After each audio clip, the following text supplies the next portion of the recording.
என் சொந்தங்கள் அனைவருக்கும் கதை பெட்டகத்தின் வணக்கங்களுடன் வாழ்த்துகள். ஒரு சிறிய விதை, மிகச் சாதாரணமான விதை, யாரும் கவனிக்காத விதை, ஒரு விவசாயியின் கையில் இருந்து தவறி விழுந்த விதை. அந்த விதை மண்ணுக்குள் விழுந்த அந்த நிமிடம் அதற்கு உலகமே முடிந்தது போல தோன்றியது. இவ்வளவுதானா என் வாழ்க்கை? வெளிச்சம் இல்லை, காற்று இல்லை, என்னை யாரும் பார்க்க மாட்டார்களா? சுற்றிலும் இருள், மேலிருந்து மண் அழுத்தம், மூச்சு விட கூட இடமில்லை. அந்த விதை மனதுக்குள் மௌனமாக அழுதது. நாட்கள் கடந்தன. ஒரு நாள் மழை பெய்தது. மழை விதையை குளிரச் செய்தது. ஆனால் அதே மழை மண்ணை இன்னும் கனமாக்கியது. அழுத்தம், வலி, பயம். இது தண்டனையா? நான் என்ன தவறு செய்தேன்?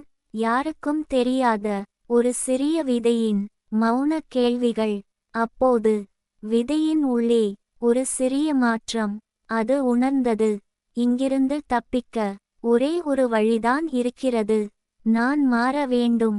விதை உடைந்தது, மிகுந்த வலியுடன், தாங்க முடியாத வலியுடன்.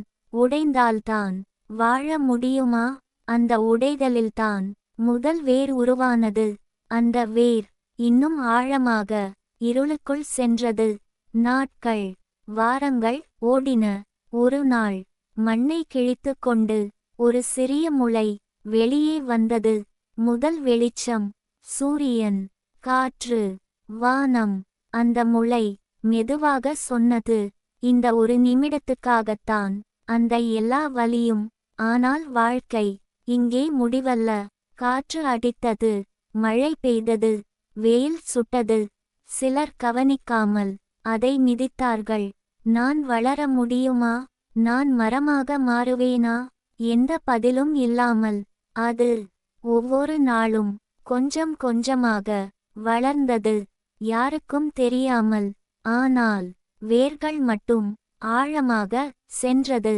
பல வருடங்கள் கழித்து அதே இடத்தில் ஒரு பெரிய மரம்.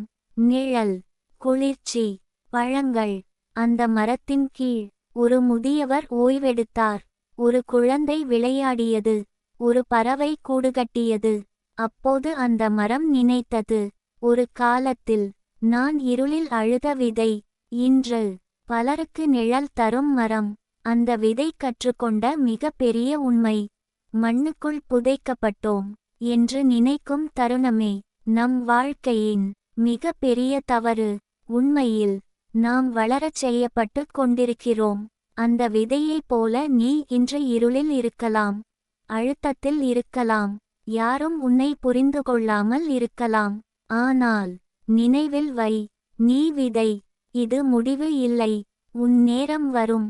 அந்த நாளில் உன் நிழலில் யாரோ ஒருவர் ஓய்வெடுப்பார்கள். இந்த கதை பிடிச்சிருந்தா ஒரு லைக் பண்ணிட்டு சப்ஸ்கிரைப் பண்ணுங்க. இன்னொரு கதையில சந்திக்கலாம்.